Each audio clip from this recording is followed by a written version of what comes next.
BRICS का मतलब उसके सदस्य देशों के नाम से है।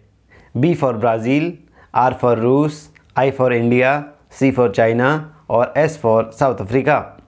शुरू में इससे केवल ब्रिक के नाम से जाना जाता था क्योंकि साउथ अफ्रीका इसमें नहीं था।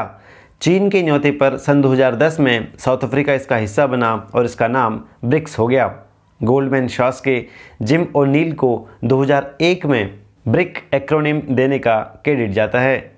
उन्होंने 21वीं सदी में दुनिया की 5 सबसे बड़ी अर्थव्यवस्थाओं के लिए यह टर्म दिया था। 2006 में ब्रिक देशों के जो विदेश मंत्री थे वो न्यूयॉर्क में मिले। उस वक्त संयुक्त राष्ट्र महासभा की आम बहस चल रही थी। 2009 में पहली बार इस समूह की डिप्लोमेटिक मीटिंग्स शुरू हुई और वहीं पर 16 जून 2009 को पहली बार औपचारिक रूप से ब्रिक शिखर सम्मेलन हुआ। भारत की तरफ से तत्कालीन प्रधानमंत्री मनमोहन सिंह ने उसमें शिरकत की थी, जबकि चीन की ओर से तब के राष्ट्रपति हू जिनताओ मौजूद थे। अब तक कुल 11 ब्रिक्स शिखर सम्मेलन हो चुके हैं। बतौर पूर्ण सदस्य दक्षिण अफ्रीका पहली बार 2011 के शिखर सम्मेलन में शामिल हुआ था।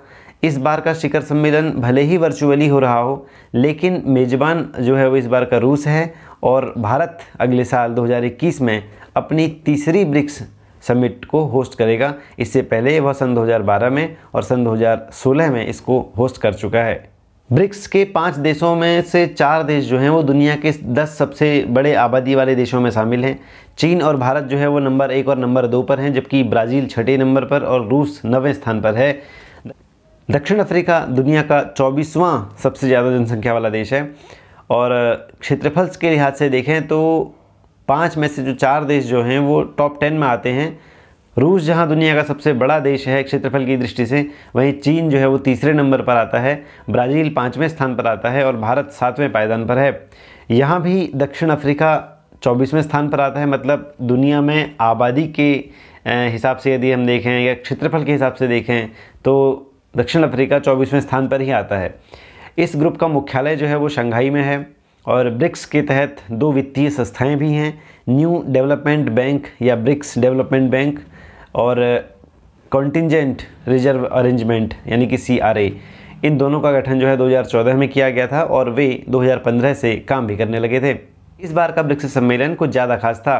क्योंकि एक और भारत और चाइना का जो है लद्दाख सीमा पर युद्ध जैसी स्थिति बनी हुई है, ऊपर से ब्रिक्स के अंदर ये दोनों ही देश शामिल हैं, तो ये कयास लगाए जा रहे थे कि यहाँ पर जो है ब्रिक्स सम्मेलन में भारत के प्रधानमंत्री और चीन के राष्ट्रपति शी जिनपिंग का आमना सामना हो सकता है। तो इन सब के बीच ब्रिक्स सम्मेलन हुआ और प्रधानमंत्री नरेंद्र मोदी ने विश्व के समक्ष सबसे बड़ी समस्या को जो बता रखा है वो एक आतंकवाद को रखा है और इस आतंकवाद से मुकाबला करने का आह्वान करते हुए इसका समर्थन कर रहे देशों को जवाबदेह ठहराए जाने की आवश्यकता पर बल दिया। भारत के प्रधानमंत्री श्री नरेंद्र मोदी, चीन के राष्ट्रपति शी जिनपिंग, ब्राज़ील के राष्ट्रपति जेयर बोल्सोनारो और रूस के राष्ट्रपति व्लादिमीर पुतिन, इनका भी इस बैठक में शामिल होना प्रस्तावित है। अब इस ब्रिक्स सम्मेलन से पहले प्रधानमंत्री मोदी और राष्ट्रपति शी जिनपिंग का संघाई सहयोग संगठन यानी कि SCO उसकी बैठक के दौरान भी डिजिटल माध्यम से आमना सामना एक बार हो चुका है। अब क्या बोला प्रधानमंत्री मोदी ने इस सम्मेलन में आज? पहले उन्होंने कहा कि आतंकवाद आज जो है विश्व की सामने सबसे बड़ी समस्या है और हमें यह सुनिश्चित करना होगा कि आतंकवादियों को समर्थन और सहायता देने वाले देशों को भी दोषी ठहराया जाए और इस समस्या का संगठित तरीके से मुकाबला किया जाए। दूसरा जो पक्ष उन्होंने रखा, उन्होंने कहा कि हिंदुस्तान ने जो है वो आत्मनिर्भर भारत अभियान के तहत एक व्यापक सुधार प्रक्रिया शुरू की है और यह अभियान इस विश्वास पर आधारित है कि एक आत्मनिर्भर और लचीला भारत कोविड-19 महामारी के बाद वैश्विक अर्थव्यवस्था के लिए फोर्स मल्टीप्लायर हो सकता है और वैश्विक आपूर्ति श्रृंखलाओं में एक मजबूत योगदान दे सकता है। इसके बाद प्रधानमंत्री मोदी ने संयुक्त राष्ट्र सुरक्षा परिषद और IMF तथा WTO जैसे संगठनों में सुधार की आवश्यकता भी जताई।